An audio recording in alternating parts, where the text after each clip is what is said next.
अगला वीडियो में हमने देखे थे नादिर शाह के आक्रमण के बारे में। कहा जाता है कि नादिर शाह ईरान का नेपोलियन कहा जाता था, वो भारत पर आक्रमण किया। उस समय भारत का शासक था मोहम्मद शाह रंगीला, जिसका कार्यकाल था 1719 से 48 तकला। और वो रंग महल में व्यस्त रहता था। जब उसको सूचना दिया गया कि मोहम्मद शाह नादिर शाह भारत पर आक्रमण करने आ रहा है, तो उस समय वह नशे में धुत था और रंग महल में व्यस्त था नाच गान में। और बोलता है कि मतलब अपना सेनापति जो भी हो, सूचना देने वाला को बोलता है कि वो कहाँ का, तो ईरान का। हम कहाँ हैं, दिल्ली। कहाँ आया है, तो पंजाब वाला एरिया, पाकिस्तान वाकिस्तान वाला एरिया में आ जाता है। तो बोला कि अभी दिल्ली दूर है। फिर उसी रंग महल में रंग अथी में व्यस्त हो गया। फिर अगला दिन इसको सूचना दिया गया, एक दो दिन, कभी सुबह कभी दोपहर कभी शाम में ऐसे ही सूचना दिया जाता था। फिर देने गया और यह कहकर बताया गया ना कि युद्ध को गंभीरता को नादिर मोहम्मद शाह समझ सके। और बोला गया कि भारत के एरिया में ही वह आ गया है, हरियाणा दिल्ली के जो आसपास एरिया है, 110 किलोमीटर पड़ता है हरियाणा से दिल्ली। और बोला गया कि वो यहाँ तक आ गया है। युद्ध को गंभीरता को समझने के लिए ऐसा बोला गया। तो नशे के धुत में बोला कि ठीक आ गया। तो वो नशे के धुत में उठा, पूरा धुत था, और तलवार निकाला और कहा कि हम चलते हैं युद्ध करने। और 2 कदम बढ़ा और लड़खड़ा कर गिर गया। इतना बात बताते हैं। इस समय इसके सेना में सेनापति, जिसको सेनापति नहीं था उसको सेनापति बनाकर भेजा गया था। सेनापति मतलब अस्थायी था, थाई खान ए दौरा, ये अस्थायी सेनापति था। वजीर था,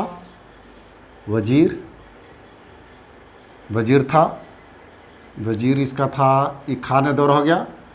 शहादत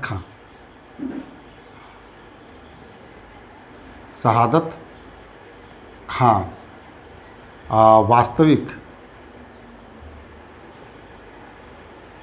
वास्तविक सेनापति था। ये शहादत खान था। देख लेते हैं। शहादत खां, हाँ शहादत है, शहादत खां। और वास्तविक सेनापति था, जिसको चिनकिलीज खा के निजाम उल मुल्क,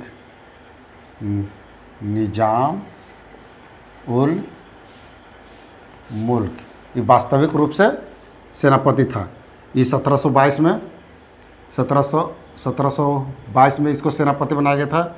ये भी पहले वजीर था, जो पहले वाला कहानी में हम इसको अस्थायी रूप से बनाकर भेजा गया। जब ये भेजा गया, करनाल वाला एरिया में युद्ध चला। ओहो ज़्यादा देर तक ला युद्ध नहीं हो पाया, 3 घंटा तक ला युद्ध चला। और इस युद्ध में खान ए दौरा मारा जाता है। और इसको शहादत खां को पकड़कर बांधकर वहाँ पर लुढ़का दिया जाता है। और जो जीतता है तो इसके खुशी में वो सब सोचा कि हम भारत के मुगल बादशाह, उस समय बहुत ताकत अथी था, बड़का क्षेत्र में था, शासन कर रहा था और ताकतवर था, उसको हरा दिया। उस खुशी में उसने सब खुशी के मारा पागल हो गया और नाचने गाना लगा।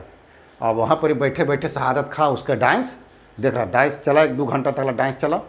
डांस ख़त्म हुआ तो अब बोला ये शहादत खां कहे कि अब कम से कम मुझे भी तो खोल दो, क्योंकि हम ही संधि के बाद तो हम ही ना करेंगे, जाकर बोलेंगे बताएंगे कि हम युद्ध हार चुके हैं। मगर ऐसे पहुंच चुका था कि हम युद्ध हार चुके, पहले ही सूचना पहुंच चुका था मोहम्मद शाह के पास। मगर ऑफिशियल जो सरकारी तौर पर होता है सूचना, यह शहादत खां देता है कि हम युद्ध हार चुके हैं। और जाकर बताता है कि हम युद्ध हार चुके हैं। तो बोलता है कि उसका क्या डिमांड है, निजामुल मुल्क, उसका क्या डिमांड है। ये जाता है नादिर शाह से बात करने। नादिर शाह से बात, ये बेचारा नादिर शाह से जाता है और बात करता है। और बात करला मतलब कि नादिर शाह सब खर्च निकाल कर, जितना जो ईरान से भारत में आया था होते, सब खर्च उर्च चाय पानी जो भी हो, रास्ता भर के खर्च जो भी निकाल कर 50 लाख रुपये बताया।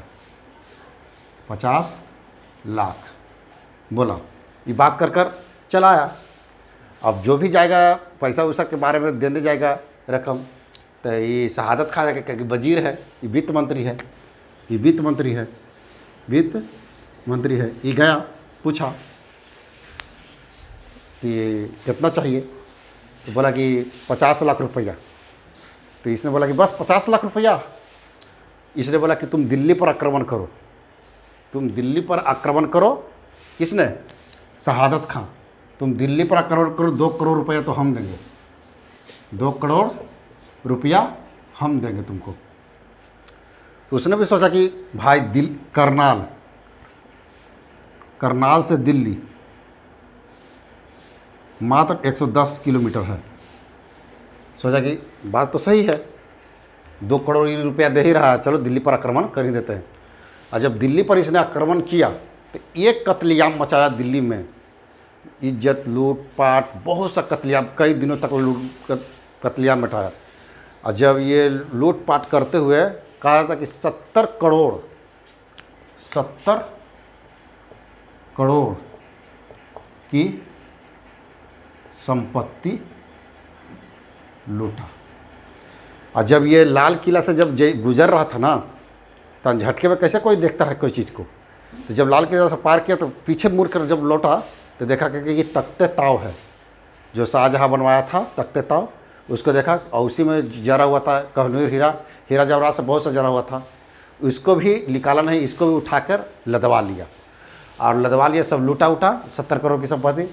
तब लास्ट में गधा घोड़ा खच्चर जो भी हो सब पर लदवा लिया। लदवाला के बाद फिर बोलता है ना कि चलो भाई उसको बुला दो, ज़रा सा शहादत खां को बुला दो, 2 करोड़ रुपया उससे भी क्या कर ले ले, और तब यहाँ से चले। अब पैसा जो था ना कि एक बार में नहीं कि गया जाकर एक बार उठाकर उसको 50 लाख रुपया ऐसे दे दिए जाएंगे, वैसे नहीं दिया जाता था। मतलब कोई पैसा देने की बात होता था कि मतलब कि आधा मिलेगा वहाँ, और आधा आप भारत के एरिया से और दूर जाएंगे तब मिलेगा, और जब भारत के बॉर्डर पार करेंगे तब मिलेगा। अगर एक के बार अगर 50 लाख रुपया अगर वो उसको दे देता है एक के बार में, तो हो सकता था कहीं सैनिक भर्ती करके भारतों में फिर से आक्रमण करके और लूटपाट पीट पाट के बराबर न कर दे।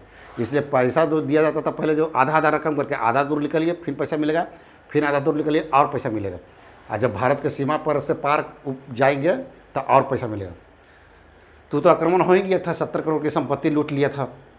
अब कहा कि शहादत खा के भी बुला दो, जो 2 करोड़ के बात हुआ था वो भी लेकर हम यहाँ से चले।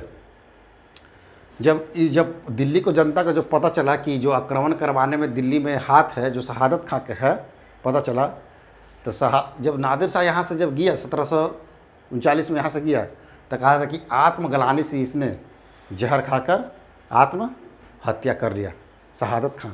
और शहादत खां इसलिए इससे जलता था ना निजाम उल मुल्क से, कि इसने कहा कि वित्त मंत्री को युद्ध में क्या काम है, वित्त मंत्री को तो युद्ध में कोई काम नहीं, ये हमको मरवाने के चलते ही वहाँ भेजा है, और ये निजाम उल मुल्क को वैल्यू बहुत ज़्यादा था वहाँ, इसलिए वैल्यू बहुत ज़्यादा था क्योंकि ये सैयद बंधु, उस समय सैयद बंधु का बहुत प्रभाव था। सैयद बंधु, जिसने सैयद बंधु से मुग़ल को मतलब मुक्त करवाया था, इसलिए इसको कद सबसे ज़्यादा ऊंचा था निजाम उल मुल्क को, इसलिए इससे जलता था कि हमको ये मरवाना चाहता था, इसलिए हमको युद्ध के मैदान में भेजा है। जिसके कारण दिल्ली पर आक्रमण करने के लिए नादिर शाह को उस्का दिया और कि 2 करोड़ रुपया हम देंगे। बस यही तो था। बस अगले क्लास में दूसरा वीडियो डालेंगे।